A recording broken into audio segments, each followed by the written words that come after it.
بسم الله الرحمن الرحيم. برباعيه نظيفه النادي الاهلي يفوز على نادي الاسماعيلي ويؤكد جاهزيته للقمه باذن الله. مباراه شهدت تالق امام عاشور واحمد رضا مستقبل النادي الاهلي باذن الله الفتره اللي جايه ان شاء الله لما يلعب ماتشات كتيره، وتالق محمد عبد الله. مباراه شهدت تغييرات وتنوع في الخط الهجومي للنادي الاهلي، وطريقه مارسيل كولر اللي هتكلم فيها النهارده. يمكن كل الناس مفكره ان مارسيل كولر او عامه على الورق النادي الاهلي كان بيلعب 4-2-3-1، ولكن النادي الاهلي النهارده كان بيلعب 4-2-4 في وجود مروان عطيه واحمد رضا الاثنين في نص الملعب. كان الاثنين 6 و8، وبيلعب في الخط الامامي محمد عبد الله هاف رايت وهاف ليفت حسين الشحات، واثنين رؤوس حربه جريديشار وامام عاشور. كان جريديشار بينزل لتحت وامام عاشور بيكمل في الهجوم، ولكن النهارده كان في تنوع في رؤوس الحربه. يمكن جريديشار لما كان بينزل كان بيتحرك في مكان جريديشار لا اما حسين الشحات لا اما امام عاشور. يمكن مباراه شهدت زي ما قلت لحضرتك عوده وسام ابو علي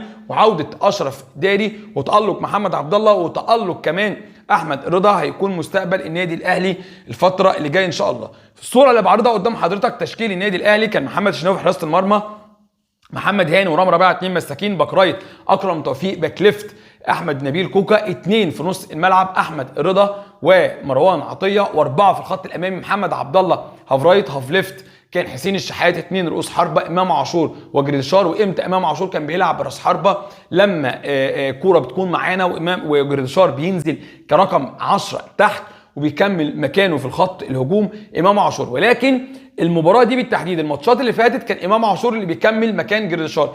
المباراه دي بالتحديد كان امام عاشور لما كان بينزل جريديشار وامام عاشور كان بيبقى بعيد عن ال 18 بتاعت الخصم اللي هو بتاعت فريق الاسماعيلي، كان بيكمل مكانه حسين الشحات. في الصوره دي بوضح لحضرتك طريقه لعب النادي الاهلي في الملعب: 4-2-4 مش 4-2-3-1، 4-2-4 مش 4-2-3-1، وهي دي ادت الافضليه لهجوم النادي الاهلي. ولكن في الماتشات الكبيره او في الماتشات اللي انا هلعب، يعني مثلا مباراه الزمالك، ما ينفعش العب باثنين ديفندرات، ما ينفعش العب باحمد رضا والعب بمروان عطيه بس، لازم العب باحمد رضا والعب بمروان عطيه والعب بلاعب رقم 8 او رقم 10 سواء امام عاشور او محمد مجدي قفشه. حد يلتزم في نص الملعب ويبقى شغال كحلقه وصل ما بين خط نص الملعب وخط دفاع النادي الاهلي وخط الهجوم. محمد عبد الله كويس جدا، ولكن في بعض الاحيان في الشوط الاول كان بيطول الكوره في رجليه كتير، ولكن لاعب ايجابي، لاعب عنده حماس، لاعب واحد لواحد بيعدي، السبرنت بتاعه عالي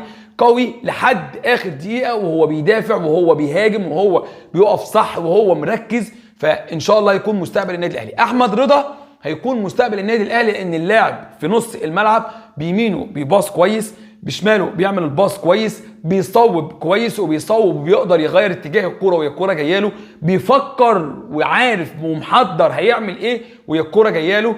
احمد رضا يا جماعه حاسس بالمكان اللي هو بيكون موجود فيه. عمل النهارده اسيست لامام عاشور، الكوره اللي هو كان اتجاهه كده حطها تحت الامام عاشور، انفرد امام عاشور انفرد بحارس مرمى الاسماعيلي اللي الكوره جت في وشه.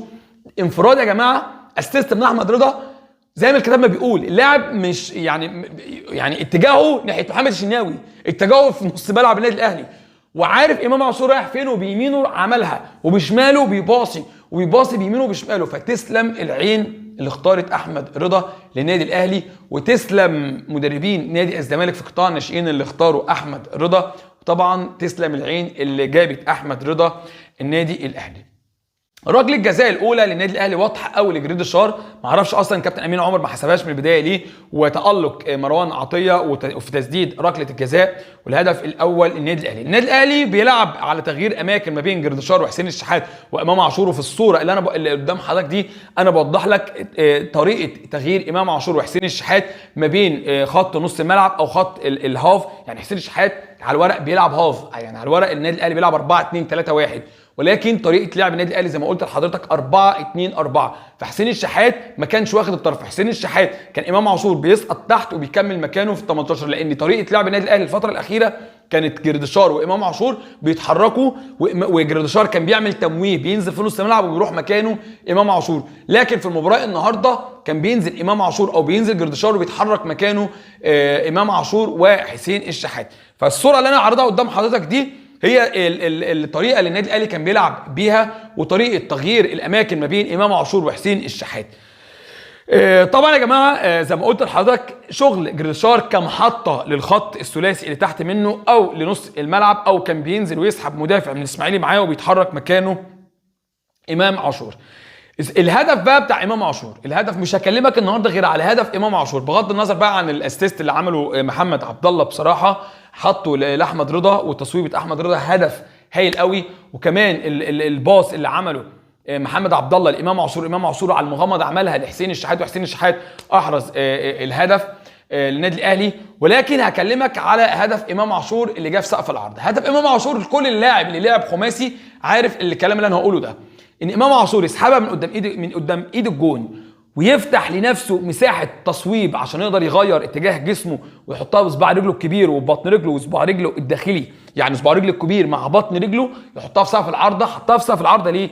عشان خاطر عارف ان دفاع الاسماعيلي واقف في المرمى، واقف في المرمى، فقال لك احطها عاليه بحيث ان هي ما تخبطش في حد ويريحها. فامام عاشور بسم الله ما شاء الله، ربنا يا رب يحرسه ويبعد عنه الاصابات، بيعيش افضل فترات حياته. ما كناش نتمنى، او لا مش نتمنى، لا طبعا بنتمنى، طبعا نتمنى ان نبيل عماد دونجا يقول لامام عاشور كمان ركز في الملعب. نتمنى ان نبيل عماد دونجا يقول لامام عاشور ركز في الملعب، لان الكلمه جت في محلها. طبعا عندي طبعا بغض النظر بقى عن المباراه وان النادي الاهلي فاز 4 واداء النادي الاهلي كويس جدا، ولكن عندي سؤال لمارسيل كولر. مروان عطيه عنده 2 انذار، عنده انذارين، ومهدد ان هو يلعبش مباراه الزمالك، وامام عاشور وهي النتيجه 2-0 وانا ضامن المباراه، ليه ما غيرش الاثنين لاعيبه دول؟ هو بس ده السؤال اللي عندي. هو طبعا الكلام يرجع لمارسيل كولر، وهو المدير الفني وهو الكوتش وهو اللي فاهم وعارف هيغير مين وهيلاعب مين وما يلعبش مين، ولكن السؤال ده اللي محيرني.